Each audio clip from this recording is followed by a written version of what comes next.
Welcome, Mehdi. Thank you for being here for one of our first episodes of the Underflow Podcast. Hell yeah, thanks for having me.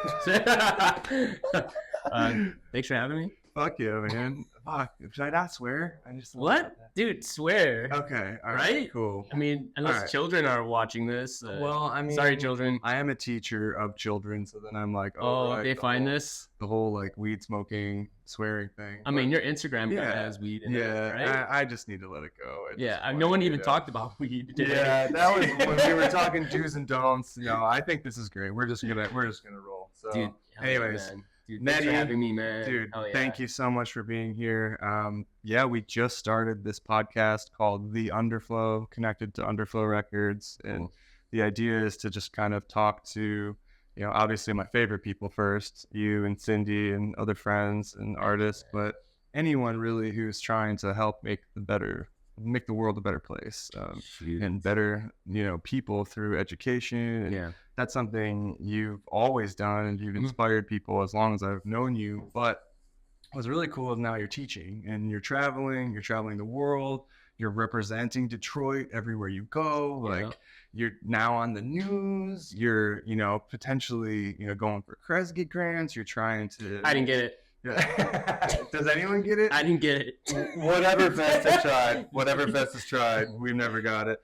But, I just love that you're doing all this. And what's even better is, you're able to kind of like help inspire another generation, and you're teaching kids. And, I know you're also, really taking into consideration that breaking is in the Olympics now, which is amazing. So a little background on Mehdi Arshed. He's an incredible personality in general, top riz, charisma, gentleman, and a scholar. But he is the most incredible dancer I've ever met besides Cindy Keith. And both of you guys are really healing the world through the magic of movement and music. There's something to that. And seeing you when you dance and seeing other people, what you dance with, obviously, Mehdi is also known as the Golden Boy and a part of the BAD crew with his brothers, Tamid, Tech, and Arpan. And, it's just amazing what you guys are able to do. What does BAD stand for again? So BAD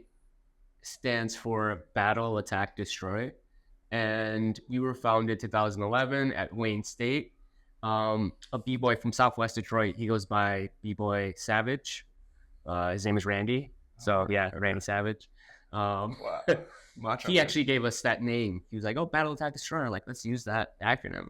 But throughout the years, it changed. So we have different names like Be a Difference, and then recently we kind of adopted Best Around Detroit. Okay. So we kind of pushing that. That's around Detroit. I like that a lot. Yeah. Sweet. It kind of reminds me, we're both big, Shinichiro Watanabe fans. Yeah. Whether it's Cowboy Bebop or Samurai Champloo. It's always reminded me of Battle Cry. Like your guys' whole style is kind of like that song by New Job Ace, like it's the Battle Cry. We can't play that, right? I wish we could afford to play that. Yeah, maybe. I'll look it up. Maybe it's, public by now. Yeah. But I think that's really incredible what you guys do. Tech is obviously really heavily involved with Motor City Street Dance Academy. That's MCSDA. Yeah. And you are really heavily involved. I know Tamid is doing a lot, and obviously Arpan is just doing a lot too. He's Doctors Without Borders, and then you're traveling constantly now, kind of promoting the crew as well as MCDSA, as well as just the Detroit, dance scene, and that's kind of what you're doing on the Detroit news now as well. It's Local 4, right? Yeah. Well, we were on Local 4 for the fireworks program. They did a dance contest. NBC owns Channel 4. So they're, they want to push more Olympics content. Right. So since breaking is going to be in the Olympics in August, they kind of want to have a different approach. And then they asked us as the professionals to judge. And it was a really cool time. Wow. And it was really dope. We were on the parking lot. We watched the fireworks. Yeah, super cool. Yeah, the videos you were posting. Yeah. And then I was on the news this morning, and it was just for the upcoming Red Bull battle. Okay. That we're throwing at Spirit Plaza. So that's going to be really cool too. Wow. If you're around. We're not going to be around. Oh, word. Okay. Yeah, dang. And I know we keep missing each other like that. That's good. You're traveling all the time. Yeah, man. Man, that's really, really awesome that breaking is going to be in the Olympics. Yeah. Yeah, Also, it's a trip, dude. for further context, not only are you in breaking battles all over whenever you travel, but you also judge breaking battles too. Yes. And I've got to see you in your element doing that before, which is beautiful. And I know it's got to be really, really hard. Oh yeah, it can be. But I feel like you're really good because you're really quick about it. Yeah. I know you really take the time to talk to everybody and you really connect with people in a beautiful way.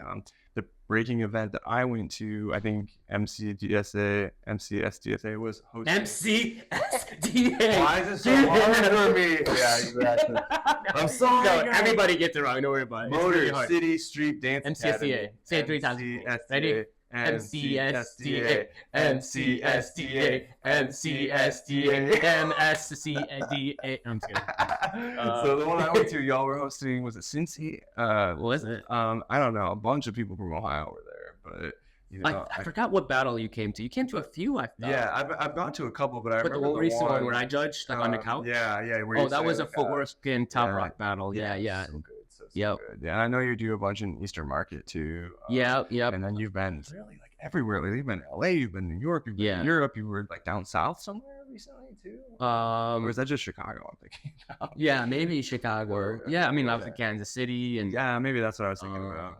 Yeah, I mean, Missouri's really blessed with my crew. We travel yearly, pretty much monthly actually, to different cities or local. And that's the cool thing about breaking is that, there's so many different communities of breakers, and everybody in that community, are throwing events. And I could literally go to any city in the world and there could be an event going on. So super dope, super excited for Europe next month, especially with the Olympics. There's gonna be events all over. And hopefully I can document that. And yeah, you should. Yeah, it's definitely one of my favorite things to do, just to travel, meet other people, and going to different countries.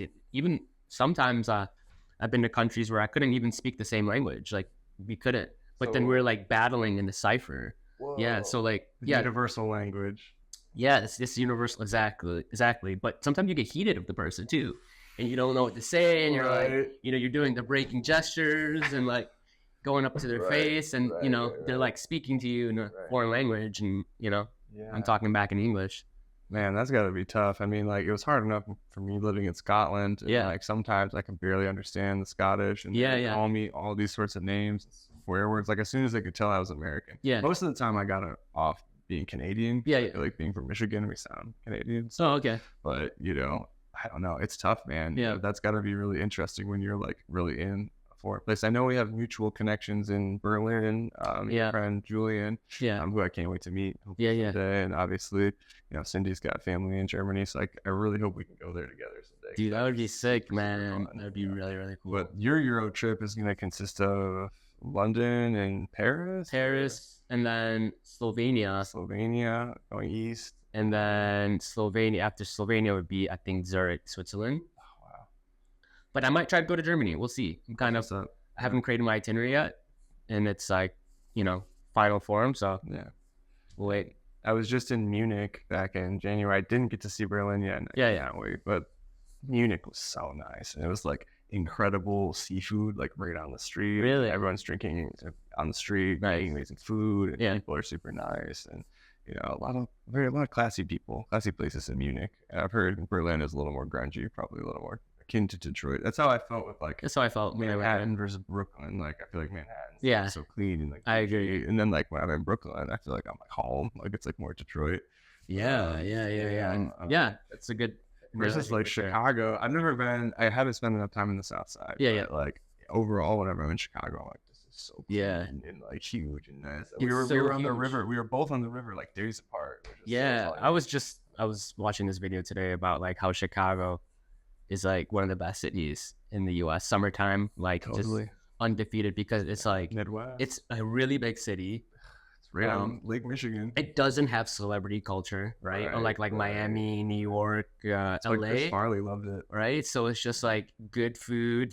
People there have money. People are doing things. There's something going on. Great, food industry, bars. It's a fire city. I feel like Detroit is kind of building up there, but Chicago is so huge. It's I so know. Cool. It's wild. And there's so many different little pockets, you said, South Chicago, even Pilsen, where Pilsen's a really cool neighborhood. similar to Southwest Detroit. Oh, okay, cool. A lot of culture, Love Southwest. you know. We're in Corktown, Detroit, right Yeah, now, for reference. So yeah, I love Southwest Detroit. I mean, everywhere I've been in Chicago's been so nice. I really love Wicker Park. Wicker Park, beautiful area. Yeah, I mean, obviously that's Ye's original town. Whatever people feel about Ye, he's like a genius of our time, and he's from there, and countless other talents. This band I love called The Sea and Cake. They're like part of this like jazz indie punk scene. Oh, got hit by the cat. Wait, this is a good segue. We should talk about our passion of anime and manga. Oh shoot! So, speaking of, exactly what I was thinking of. Just like always the sound effects with the manga panels that we do in our heads and our mouths. I just heard recently that during the filming of episode 1, Ewan McGregor and Liam Neeson, when they were lighting up they'd get the lightsabers out. They would do that motion again. They do that motion again. Yeah, sorry, bad, really bad. No, you guys are gonna catch that super bad. You guys are gonna. So they would do the sounds with their mouths. Ewan McGregor and Liam Neeson were doing it while they're filming, and George Lucas hit cut, and he's like, "Guys, we're gonna do that. You don't need to do the sound." And that's why you kept it in? Well, no, they cut it, but there's takes out there somewhere of Liam Neeson and Ewan McGregor really because they just every little boy who starts playing with lightsabers, it's like, even though I think Liam Neeson was classically trained Irish sword player. Really? Yeah, he played this Irish kind of folk legend. But speaking of Star Wars, I actually just saw a video about who plays Darth Maul. His name's Ray. Oh, dude, right? This is the fight I'm talking about that they did. Right? But then now I'm about to talk about the third party. Fight. He kind of has a dancer, right? Wasn't he a dancer? He's a stunt guy too. Yeah. And he almost didn't get that role. Darth Maul. He said that he left. He thought he didn't get it, and then So then I watched a video recently where he talks about Darth Maul has this piercing right here. Oh, word. And apparently Ray got the piercing before he got the part, and he couldn't take it out because he didn't want to get infected. Right. And he went to costume and makeup, and the girl was like, the only thing we can do is just paint it black. So they painted black, and they go see George Lucas to do the costume review, and he's looking at him, he's looking up and down, and then he's just looks at his hearing, and then Ray explains to him, he's like, yeah, sorry, I couldn't take it out. And then George is like, you know what? I think Darth Maul would have that piercing. That's so dope, man. Every story I hear about George Lucas, I like him more and more. I'm about to go to DC to meet with my editor, Patrick Labruto, who was able to edit the original Willow with George Lucas. What? And he said he's cooler than people give him credit for, basically. Wow. But I can't wait to he'll drop this stuff when we're having conversations about my book series, and he'll be like, "Oh, you said something similar to Philip K. Dick said, but PKD was out of his mind on drugs. You're not quite that bad." Thanks. He never said it quite that way, but he worked with Philip K. Dick, who's one of my favorites. So he is the sci-fi author. He kind of came up with the Matrix concept. He did Blade Runner. Blade Runner is his. Philip K. Dick. And then, he's also worked with Stephen King, and, the Dune author. And, it's a dream come true for a lifelong nerd. Grew up, reading manga and watching anime and reading a bunch of books. So I wanted to give Mehdi full credit for turning me on to Jujutsu Kaisen, which is a phenomenon sweeping the world right now. And McDonald's. I mean, see that? I saw the McDonald's billboard on Times Square. That Kendrick as Gojo thing I sent you. It was so sick. It's crazy. Yeah. Just thinking about from elementary school to high school, I had to keep that shit secret. No one knew. It's just right. Oh yeah. Oh, you watch anime? Wow, weird. Right? Dude, it was so I was about it. Every day come home straight to Nami.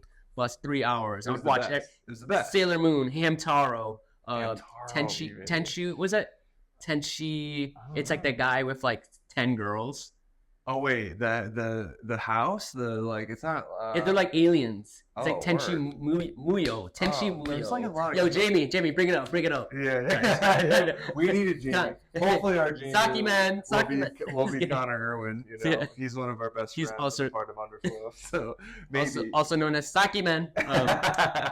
No, That's awesome. So much good stuff. Did they have you on that too? I mean, I know they had they had DBZ. Yu on Tsunami. Outlaw Star was Outlaw. like Dude, huge we have to for watch me. Tenchi Muyo though, Like, because Tenchi Muyo. I remember Goodness. just wanting to be him. I'm like, dude, he just like 8 alien hot babes just That's in his house. amazing. They're just like, I think they're trying to destroy the world a little, but it's something like There's this great quirky. manga that I was reading for Yeah. a while, and it was horrible, dude. Talk about being young and hiding. Yeah. I was in 6th grade we had like this big trip that we'd take in 6th grade in the Yeah. spring, right before we graduated, like from elementary school. We'd go to Chicago together. Again, back to Chicago.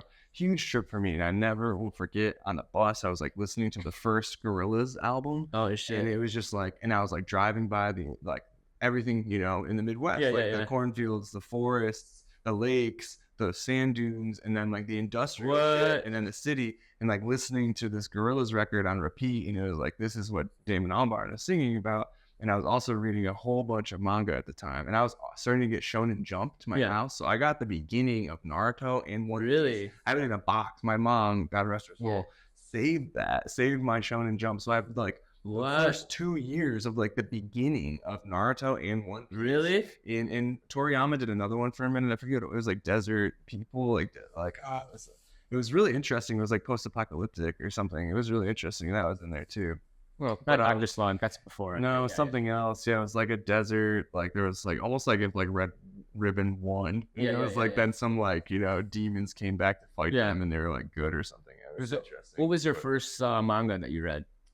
Yeah, do you remember? Well, there was this one that I picked up in Chicago, and I was outed for it. Like the popular kid in school, which I played football with and shit. He like got it and like got up on the bus. Like literally was like, Adam's reading like pervy, like Japanese comics. No way. I swear to God, dude. Dude. And it was this really good manga about this guy who moved into like a boarding house, and it was like what you were saying, but they Yeah. weren't aliens, just like beautiful women, Yeah. like hot women. Like it was a very horny manga, As but it was most of them are.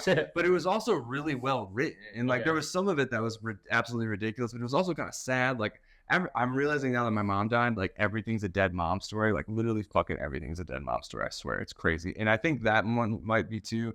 But like the main thing I remember is like he was just a sad and lonely guy, and his thing was like Same. he would yeah, same. That's why we're talking. So his thing was he'd go into photo booths by himself and like take these photos. So he was like going across the country of Japan, like head Okay. to toe, like top to bottom, east to west, like. And then he was gonna go and try to do that in every country, like fill these photo books of like, What? I photo want to do booths. that.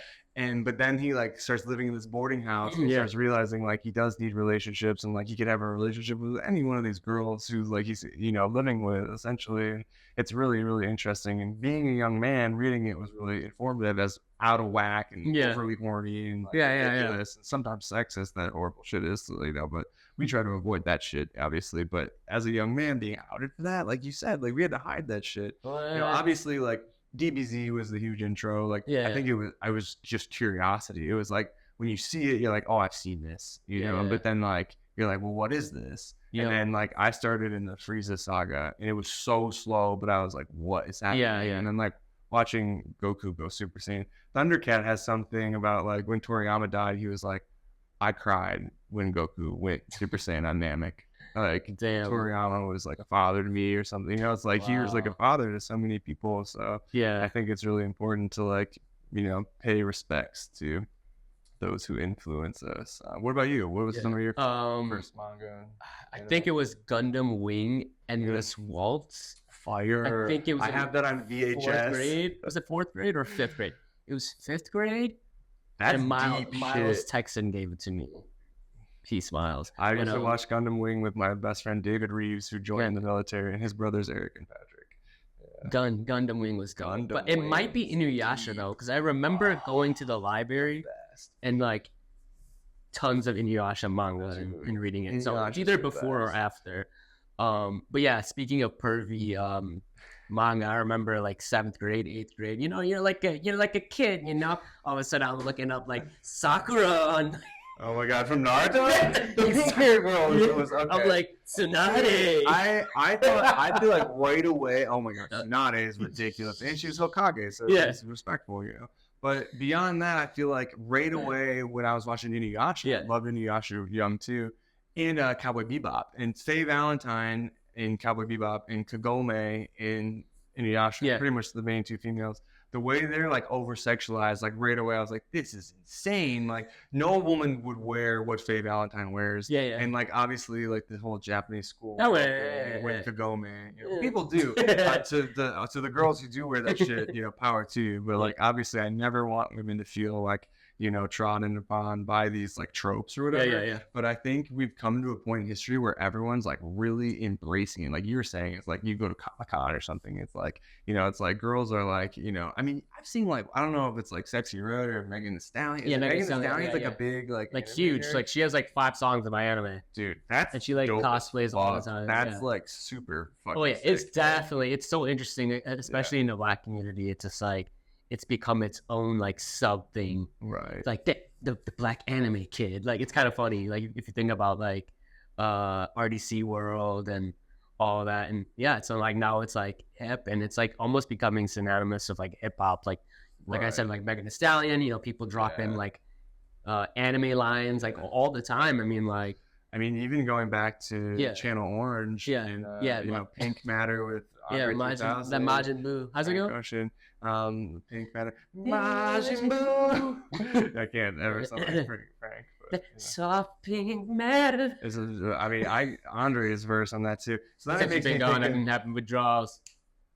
I just wonder if he also watches anime too, because definitely. Have you ever seen that video? Playing the flute? Dude, the video is one of my Janet, favorite. can you bring it up? Just kidding. For real though. Connor will splice it in for us. There's a video of Andre 3000 straight up playing his flute on a corner somewhere in Japan, and there's someone just filming him, and then another dude like notices him, and like the other dude just his genuine shock is recorded, and he goes, Andre, like, and it's so beautiful, like just like that, and like it's so cool, like seeing that, like, you know, across cultures, across languages. Like there are artists and there are people who inspire and just connect people, you know, and like I think that's just beautiful. Oh, we're gonna play some of it. We got to wrap. I feel like maybe we gotta wrap it up. Well, to close things out, you know, I just want to say I love you and thank you for doing this. No, maybe we could keep going later, you know. Well, I also just want to say, if there's something that you want to share with the world, if there's something you want to promote, you know, before we close out here, you know, you're a huge community activist representing Detroit, representing dance, helping people heal, helping people learn. So thank you. Thank you for having me. Shout out to Adam, the homie, the close homie of over a decade. Underflow Records, all the incredible artists a part of it. It's an honor to be able to just sit here and talk my boy. It's just what we do, you know. So hopefully this inspires somebody to look up some anime.